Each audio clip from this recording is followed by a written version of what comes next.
Merci à toutes et à tous, mesdames, messieurs, chers amis internautes. Vous êtes au bon endroit pour discuter des thématiques importantes. Vous êtes avec nos invités de marque que nous recevons aujourd'hui dans votre émission Avis de la Diaspora. Vous étiez nombreux à nous dire que vous devez nous attendre sur Facebook, mais aujourd'hui nous sommes sur YouTube pour le plaisir de tout un chacun de vous et surtout la sérieuxité de notre média. Il faudrait comprendre beaucoup plus les choses sérieuses. Et les choses sérieuses, c'est ici, c'est nulle part ailleurs. Merci à tous et merci également à nos invités de ce jour qui ne sont que Maître Alexis Iou, que nous recevons en duplex, avocat au barreau de Lille et membre de la DMK. Nous recevons également par duplex également Dr Kojo Viton, président du parti politique Nouvelle Vision. Bienvenue à tous dans cette deuxième partie dans laquelle nous parlerons plus d'un appel, nous le savons tous, qu'il y a de cela quelques jours, le président de l'ANC a appelé les autres partis politiques à le rejoindre pour qu'ensemble ils puissent faire la lutte encore une fois. Une énième fois, les gens se posent la question, la diaspora aussi se pose la question si ça va marcher, ça ne va pas marcher. Au cours de sa présentation également des vœux au Togolais, le président de l'Alliance nationale pour le changement, Jean-Pierre Fabre, a appelé à cette remobilisation pour s'émanciper de la dictature. Docteur Kodjovi, donc, votre première réaction par rapport à cet appel de M. Jean-Pierre Fabre?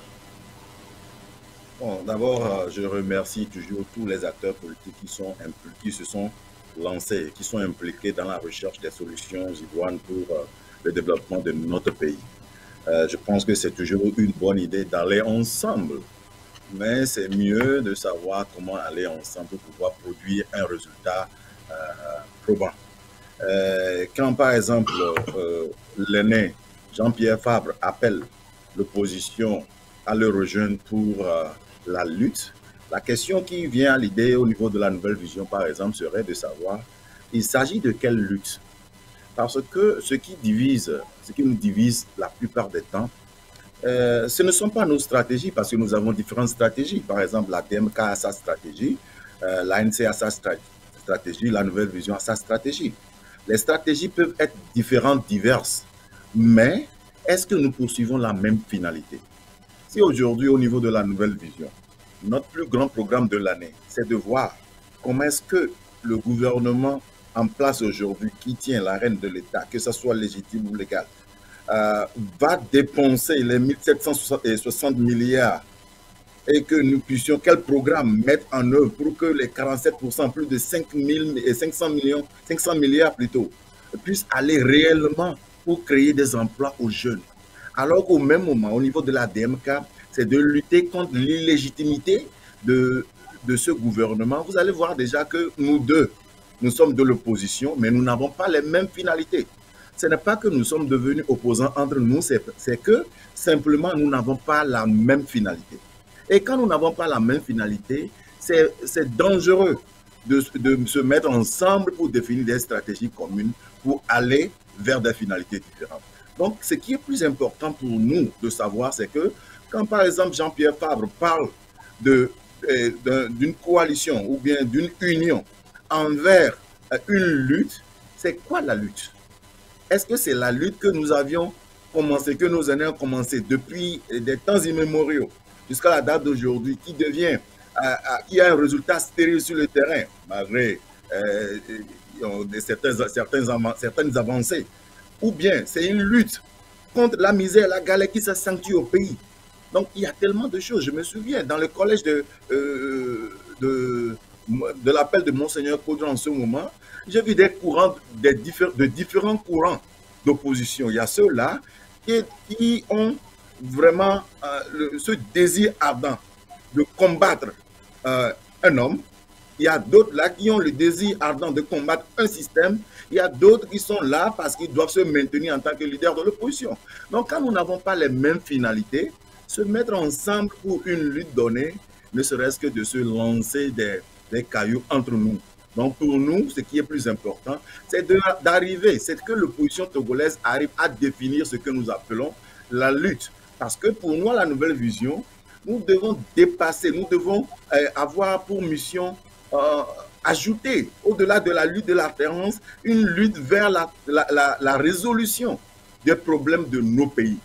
J'ai toujours compris, j'ai toujours entendu, j'ai toujours lu, on a dit que le rôle d'un parti politique, c'est de tout faire pour avoir le pouvoir de le maintenir. Moi, j'ai dit, est-ce que c'est ce que les Occidentaux définissent comme le rôle d'un parti politique aussi, ou bien on nous met ça en tête en nous disant que voilà le rôle, parce que pour nous, vous avez compris que nous n'avions même pas de parti politique, parce que nous nous sommes dit qu'on n'a pas obligatoirement besoin d'être politicien, d'être un parti pour trouver solution à ce pays. Pour nous, le parti politique devient un outil, un instrument, un parchemin pour arriver à une destination donnée. Et cette destination, si ce n'est pas commun, si ce n'est pas partagé, être ensemble pour lutter, ne serait-ce qu'un chaos. Donc, ce qui serait important pour nous, c'est d'arriver à nous comprendre d'abord sur la finalité. Est-ce que nous pouvons arriver à réduire vraiment cet ardent désir, cet extrémisme dans certains de nos aînés et arriver à redéfinir cette finalité? Si oui, ensemble, nous allons définir des stratégies par rapport aux outils que nous détenons à chaque niveau pour arriver à destination. Et donc, pour nous, oui, c'est un bon appel, mais cet appel n'est rien d'autre que un énième appel pour ne donner que des résultats déjà connus. Merci, docteur Kojoviton. Alors, Maître Alexis Io, allez-vous à la DMK saisir la main tendue de Jean-Pierre Fabre? Écoutez, je ne suis, comme je le répète, hein, je ne suis pas décideur de la DMK. Mais vous faites partie de la DMK, vous faites partie des décideurs de la DMK. Je rappelle à tous les téléspectateurs que vous faites partie de l'un des décideurs de la DMK. Et surtout, vous êtes un proche de Dr Agbeome Kodjo. Oui, ça oui, je l'admets tout à fait. Je suis un proche de Dr Agbeome Kodjo et je m'en réjouis.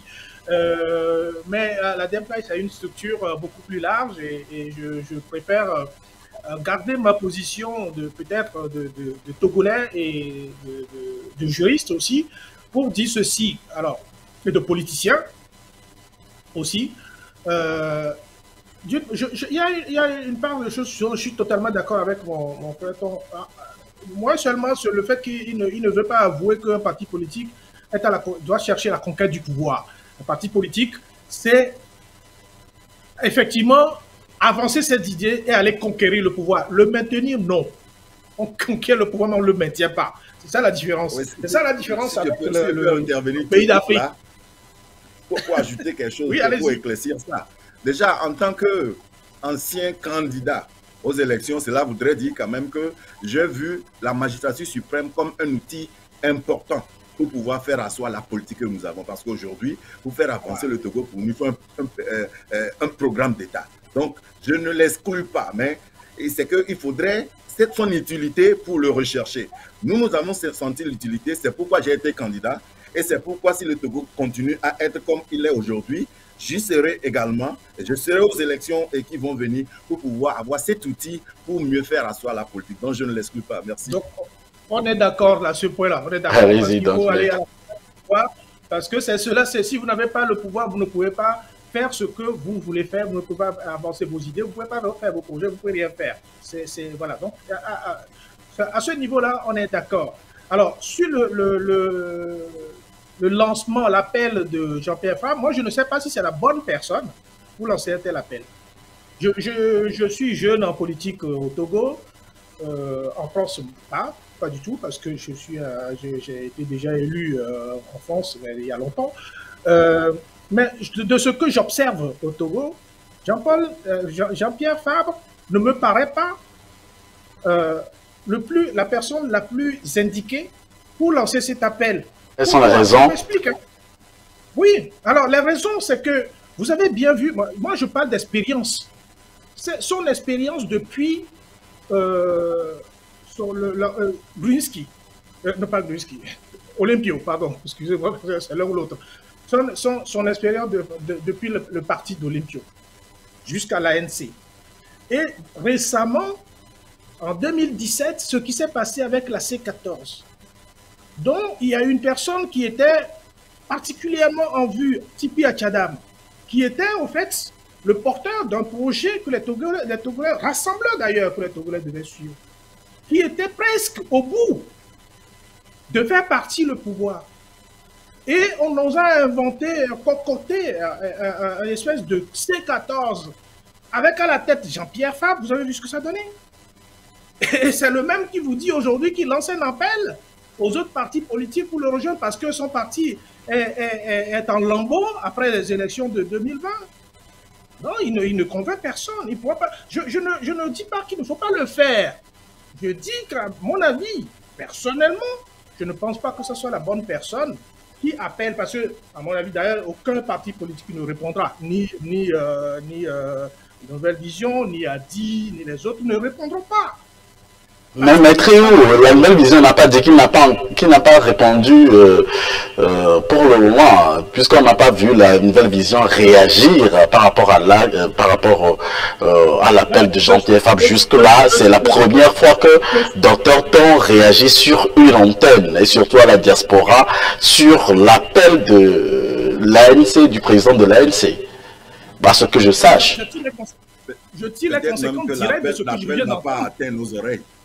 Oui, ouais, mais je vais laisser Maître Alexis terminer, allez-y. Qui supposez-vous qui, parmi les candidats de l'opposition, les présidents des partis politiques de l'opposition togolaise, est censé lancer cet appel au lieu de Jean-Pierre Fabre, comme vous venez vous-même de le dire, parce que...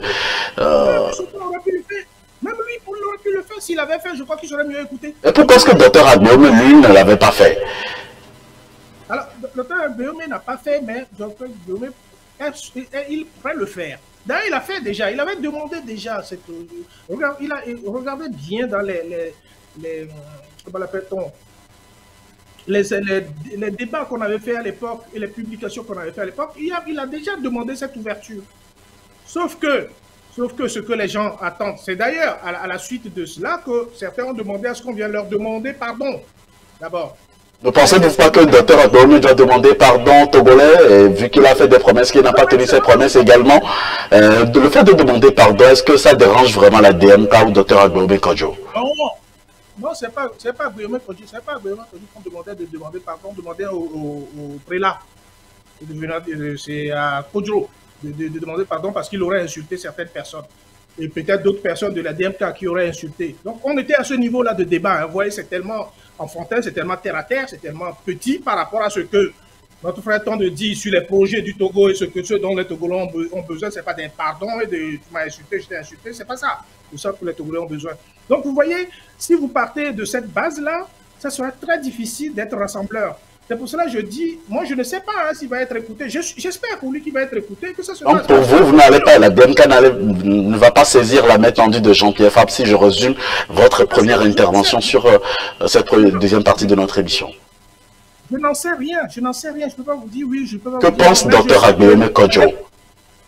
Je sais que la DMK veut quelque chose, c'est que la DMK veut que les Togolais se rassemblent pour faire partie d'un système qui a trop duré et qui nous crée un gros préjudice, qui finalement nous soumet à des choses inadmissibles. Donc il faut effectivement s'allier, il faut qu'on ait une unité d'action, il faut qu'on ait une unité de vue. On peut avoir des différences dans les principes, mais on ne peut pas, dans le principe de gouvernance, je veux dire, dans le principe de gouvernance, mais on ne peut pas avoir de différence dans le principe du changement, de l'alternance. Ça, c'est quelque chose sur lequel tout le monde est d'accord, qu'on doit changer le système au Togo. Donc, pour changer le système au Togo, il faut s'allier, il faut être d'accord, il faut être ensemble. Et sur ce point-là, je crois qu'il faut être ensemble. Le seul problème des Togolais, c'est que le leadership, tout le monde veut l'avoir. Vous allez dans la famille, dans une même famille, ils sont 10, vous allez voir, il y a 10 leaderships. Et ça ne marche pas comme ça. C'est la même chose que voulait également Dr Agbéomé Kodjo, sinon il n'allait pas se présenter aux élections du 22 février. Alors, Dr Kodjo 8 ans. À la différence que lui, il a gagné les élections, c'est pour ça qu'il a une certaine légitimité. Lui, il a gagné les élections. Ça, c'est selon vous, c'est votre avis, puisque nous sommes dans une émission Avis de la diaspora où chacun vient donner son avis.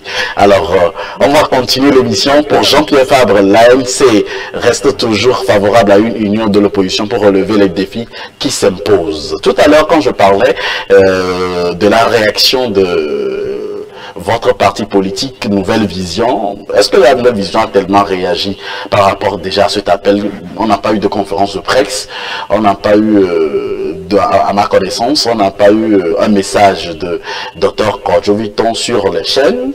Et quelle est véritablement la réaction et la réponse de Dr Kodjo-Viton, le président du parti politique Nouvelle Vision, face à cet appel de Jean-Pierre Fabre pour que ça soit clair pour toute l'opinion publique? Bon, d'abord, je ne sais pas pourquoi nous nous sommes cantonnés à l'appel d'un collègue dans son message par rapport à ce qu'il voit, par rapport à son avis.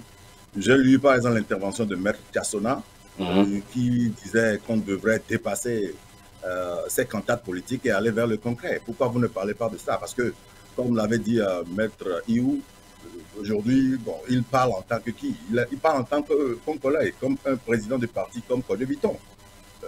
Mais vous savez, tout le monde a besoin d'une nouvelle vision parce que faire la même chose de la même manière donne les mêmes résultats. Il a parlé des expériences, ce n'est pas à nous de retoucher ce qui a fait mal aux Togolais jusqu'à la date d'aujourd'hui.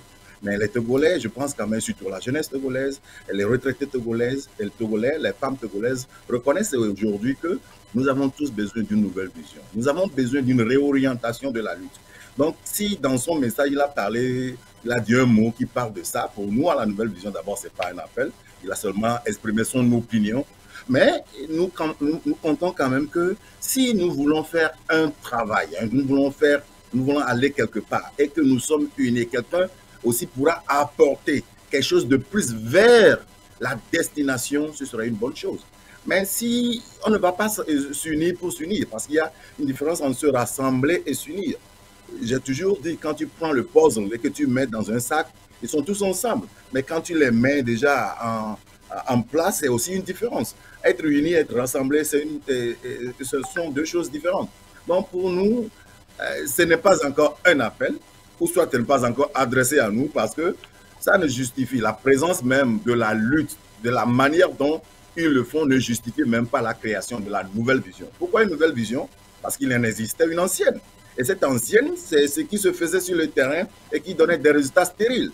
Mais aujourd'hui, nous sommes sûrs, nous sommes certains que très bientôt, la nouvelle vision va faire son appel à tous ceux qui partagent cette nouvelle manière de concevoir la politique, cette nouvelle manière d'agir sur les politiques publiques afin que les Togolais puissent trouver à manger tous les jours. Et je pense que ces aînés qui seront sages viendront à nous parce que nous allons définir ensemble une finalité qui sera partagée avec des stratégies qui amènent non pas la division dans nos pays, non pas la suppression, non pas la différence entre les ethnies, mais qui va amener les Togolais qui pensent ensemble positivement pour le pays, de mettre leurs énergies, de consolider leurs énergies pour la création d'un Togo nouveau. Donc pour nous, on n'a pas encore eu d'appel, on n'a pas écouté, on n'a même pas su que c'était un appel. Et de deux, nous sommes disponibles à tous ceux qui ont cette nouvelle vision en eux, qui veulent travailler pour le bien-être et le mieux-être, et qui ne sont pas seulement cantonnés à une recherche de pouvoir systématique en sacrifiant le peuple, et qui veulent aussi apporter leur plus, même en n'étant pas encore au pouvoir, de comprendre quand même que nous sommes disponibles à travailler ensemble avec eux pour trouver solution à notre pays. Donc, à la nouvelle vision pure et simple, on n'a même pas encore écouté d'appel, et cet appel serait un appel à analyser par rapport à la finalité. Mais si c'est ce qui se faisait, qui veut se répéter, la nouvelle vision n'a même pas l'essence de son existence dans cet appel. Alors, Dr Ton, je veux préciser, si la nouvelle vision veut discuter également, il y a un dialogue en vue proposé par Monseigneur Barriga. Je sais que vous êtes au courant. Alors, qu'en dites-vous? Quand on dit dialogue, c'est toujours une bonne chose. Maintenant, c'est le fruit, ce sont les éléments de ce dialogue qui vont nous rassembler ou bien vont nous diviser. J'ai été clair, et peut-être c'est même plus le temps de le dire parce qu'il y a des sujets plus importants. Au moment où nous étions dans le collectif regroupé par Monseigneur Podro pour la désignation du candidat, c'était simple. On sait que nous avons plusieurs partis politiques, mais ce que nous avions proposé au niveau de la nouvelle vision, c'était de définir le profil du candidat. Définissons un profil, sachons celui que nous voulons. Et maintenant, lançons l'appel pour voir celui qui a des compétences qui sont similaires à ce profil. Mais on est là et on nous impose telle ou telle chose. C'est-à-dire, si nous continuons à faire certaines choses de certaines manières, ça ne donne pas le résultat que nous attendons. Moi, j'ai bien dit, on a dépassé ça, ça fait longtemps. Il y a beaucoup de choses devant nous. 2021, année de crise, on veut quand même que 2022 soit arrangé. Donc, nous dépassons au fait ces combats ces jeux politiques, mais allons vers des dialogues qui vont nous permettre d'abord de redéfinir la lutte que nous faisons et à partir de là, de savoir comment chacun de nous va s'y prendre pour que nous puissions définir tout un tas plutôt de stratégie pour arriver à destination. Donc je salue à l'avance cet appel de Monseigneur Bariga et je souhaiterais que cette opportunité soit une opportunité productive et non une opportunité à l'ancienne vision. Merci, Dr. Ton, Maître Alexis Iou. La DMK va-t-il saisir encore cette occasion pour aller au dialogue, vu qu'on a vu la DMK claquer aussi les portes, ou quelquefois où également on n'a pas vu l'invitation lancée à la DMK d'aller au Sénat. On a vu Togo Télécom 1, Togo Télécom 2 dans le passé, beaucoup de dialogues au Togo. Quelle est l'espérance de la DMK par rapport à ce dialogue proposé par Monseigneur Bariga? Vous savez, il n'y a aucun Togolais qui refuse de dialoguer. Hein. On est tous d'accord sur le principe, moins d'accord sur les moyens et les usages et la méthode de faire. Ça, je crois que c'est ce qui paralyse le Togo depuis des années. C'est ce qui nous paralyse et on n'arrive pas à bout d'un système. Alors, vous remarquerez quand même que ça fait plus de 2 ans que la DMK et le président Guillaume fait appel les pieds de tout le monde pour qu'on se réunisse, pour qu'on arrive à battre le système en place, à faire en sorte que en s'unissant, on puisse remettre ce système en place. Et personne n'a jamais réagi parce que chacun disait que c'est une histoire de la DMK. C'est la DMK qui réclame sa victoire. La victoire du docteur Abraham Kodje de 2020, c'est la victoire du peuple togolais. Ce n'est pas sa victoire à lui. Je l'ai toujours répété. Quand on élit quelqu'un, quand un peuple se prononce pour quelqu'un, c'est la victoire du peuple. Ce n'est pas pour une personne. Alors, c'est cette mentalité que nous n'arrivons pas à gérer et on croit toujours que si quelqu'un gagne les élections, c'est lui, c'est pour lui, tout est pour lui. Non, ce n'est pas vrai. C'est le peuple togolais qui décide, c'est le peuple qui a décidé. Donc, les appels que j'entends aujourd'hui, d'un côté, c'est Jean-Pierre Fabre de l'ANC, l'autre, c'est Bariga. Après, ce serait qui? Bon, je vais vous dire, peut-être je suis dans le secret des dieux, que ça fait peut-être des mois que le président Guillaume envisageait de faire appel à la même chose, c'est-à-dire à ouvrir le dialogue vers tout le monde. Donc, vous voyez, on est tous d'accord. Et ça va certainement être fait. Vous savez, tout le monde est d'accord qu'il faut dialoguer, tout le monde est d'accord qu'il faut se parler, tout le monde est d'accord qu'il faut réouvrir les choses autrement, mais on est moins d'accord lorsque cela touche certaines personnes qui ont des velléités d'avoir des postures à l'intérieur de ce dialogue-là. Et c'est ça qui nous bloque. Si vous venez, c'est pour ça que je vous ai dit tout à l'heure qu'au Togo, si vous prenez dans une famille, vous prenez 10, il y a 10 présidents, si sont 10 à 10 présidents, hein, futur. Il n'y a personne qui veut être vice-président. Tous veulent être premiers. On ne peut pas évoluer comme cela. Donc, oui, s'il y a une ouverture, s'il y a des choses sincères à discuter, on discutera. S'il y a des choses... Alors, mais il y a un préalable sur lequel je pense que ni le président Guillaume ni la DMK lâcherai pas, c'est la victoire de 2020. Ne pensez pas un seul instant qu'on va fermer cette page-là comme ça en disant mais on ne va pas discuter de ça, on va discuter d'autres choses et du futur. Parce que si c'est le futur, c'est dire comment on va organiser les prochaines élections, je vous dirais, vous pouvez organiser les élections demain, on va encore tricher et on va renvoyer tout le monde dos à dos et vous allez recommencer. En fait, c'est le mythe de Sisyphe qu'on est en train de faire. Ça fait des années, en fait, le pouvoir de Gnassingbé, ils le savent, hein, c'est pas pour rien qu'ils sont là depuis 54 ans, parce qu'ils connaissent très bien la philosophie des Togolais. C'est on y va, on va tricher, on sait très bien qu'ils ne pourront pas réclamer jusqu'au bout, et puis ils vont se remettre dans les rangs. À un moment donné, c'est ce qu'on a toujours fait, du père au fils. Maître Iou, nous avons un auditeur, un téléspectateur en ligne, on va le recevoir très rapidement. Si on veut faire un dialogue, si on veut faire une coalition, si on veut discuter des choses et qu'on ne veut pas discuter des choses sérieuses, y compris le fait déjà de faire partir et de rabattre les cartes, parce que quand Gnassingbé va partir, on peut rabattre les cartes à ce moment-là. C'est tout ce que les Togolais... On va revenir juste après. Si Gnassingbé ne part pas, qu'allez-vous faire? On va en revenir dans les questions à venir. Pour l'heure, je vous propose de recevoir également cet auditeur. Allô, un téléspectateur, rebonjour. Bonjour, allô, bonjour à vous tous. Vous savez, on dit que les mêmes causes produisent les mêmes effets. Et il y a un adage qui dit chez nous, sur bout de l'ancienne, on tisse la nouvelle. Nous ne pouvons pas construire le Togo sans connaître l'histoire du Togo. Et c'est en connaissant l'histoire sur la base de ça que nous allons construire le futur, l'avenir. Et c'est dans cette construction du futur, en se basant sur le passé, que nous allons corriger nos erreurs.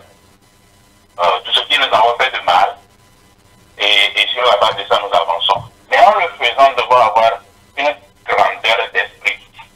Nous devons apprendre l'humilité. Vous voyez, ça, c'est un simple mot, mais ça a toute son importance. Et apprendre à reconnaître cet tort et avancer. Et aussi, penser, comme l'a relevé à plusieurs reprises le docteur Fon, combattre un système et non une personne. Parce que la vie au Togo, que vous le voulez ou non, les gens se basent à combattre une personne. Se basent aussi sur le patronyme pour dire que bon voilà, bon celui n'est pas bon. Et là n'est pas le problème. Le regroupement dont on parle, j'ai bien peur que ça ne peut pas marcher parce que chacun se dit grand dans son coin. Et c'est là que je fais appel à l'humilité. Non, si c'est pas moi, ça ne peut pas être les autres. Si c'est pas moi, ça ne peut pas passer. Et j'en veux pour preuve docteur Tissi sur une des radios de la place à Lomé, qui dit que ces opposants, lorsqu'ils se regroupent pour aller à un dialogue avec le gouvernement, il n'y a jamais eu de consensus entre eux. Jamais. Donc, ils ne peuvent pas aller à un dialogue avec le gouvernement et obtenir quelque chose pour le peuple parce que ils sont tous égoïstes. Ils sont tous égoïstes. Permettez-moi d'utiliser le mot aussi. Vous le savez très bien que... vous le savez très bien que... Et donc, oui. Et donc, ça n'avancera pas. La politique doit se faire autrement. Et je pense que c'est ça que M. Ton est en train de relever. Mais malheureusement, M. Ton n'allons pas vous écouter. Nous ne vous écoutons pas assez et continuez pas à faire le travail sur le terrain parce que moi, j'appelle de la diaspora et nous comprenons parfaitement ce que vous faites. J'ai une question pour vous très rapide, dans 30 secondes. Qu'est-ce que monsieur Dr Ton doit faire pour que vous puissiez l'écouter assez? Plus de communication, comment vous atteignez, et c'est ça aussi un autre problème peut-être que je vais soulever. Quel est le moyen, par quel canal on atteint la population? Par exemple, du fond de Mango à Mandouri, du fond à Takpame, je ne sais pas, passer par Domekbe à Barou. Comment vous atteignez la population? Quels sont les moyens de communication? C'est là aussi qu'il faut aller sur le terrain pour travailler avec le gouvernement en place que vous voulez qu'il soit légitime, légal ou non. Vous devez travailler avec eux pour obtenir de petits trucs. Peut-être, ne serait-ce que la réduction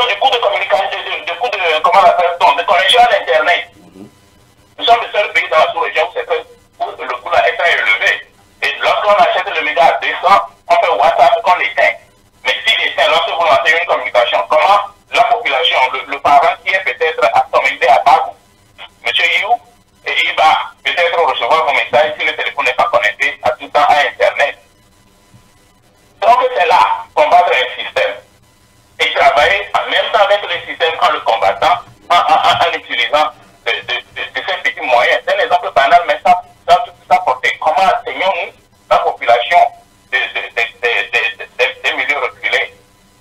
Vous voyez, c'est ça qui nous tue. Donc, oui, dialogue, regroupement, mais sur quelle base? Ce n'est pas, il faut laisser les égos de côté. Et quelqu'un aurait proposé les états généraux de l'opposition. Et vous définissez les règles pour que tout le monde soit d'accord. Mais malheureusement, il y a plus de temps parti politique et ces discussions vont être des discussions longues. Et j'ai peur peut-être pour ne pas être trop poli à tue-tête. Et ça n'avancera pas.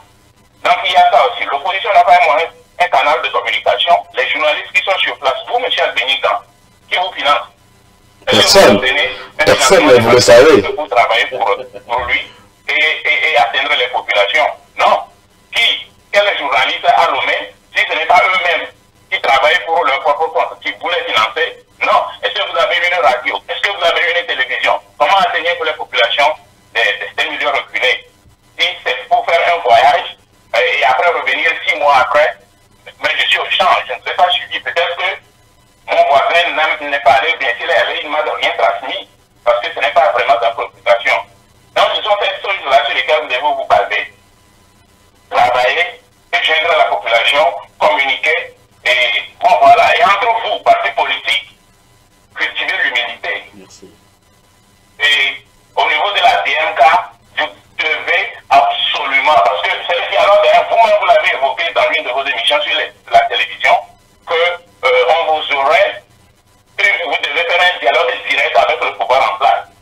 Mais ça ne se sent pas. Pour vous, c'est qu'il dégage pour que vous preniez le pouvoir. Mais ce qui, malheureusement, je ne sais pas comment vous allez vous prendre, et je ne sais pas quelle est votre marge de manœuvre aujourd'hui. Hein? Quelle est votre marge de manœuvre aujourd'hui pour exercer une pression sur le gouvernement actuel, ne serait-ce que pour aller à une discussion. Donc c'est ça, c'est mon point de vue. Merci. Et c'est, voilà mon intervention. Merci beaucoup. Merci à vous aussi de nous avoir appelés. Alors, le docteur Tom, il y a une question qui m'égrène tellement. La diaspora veut savoir. La DMK a refusé de travailler l'appel de Fort Gnassingbé selon ce que eux-mêmes ils ont l'habitude de dire.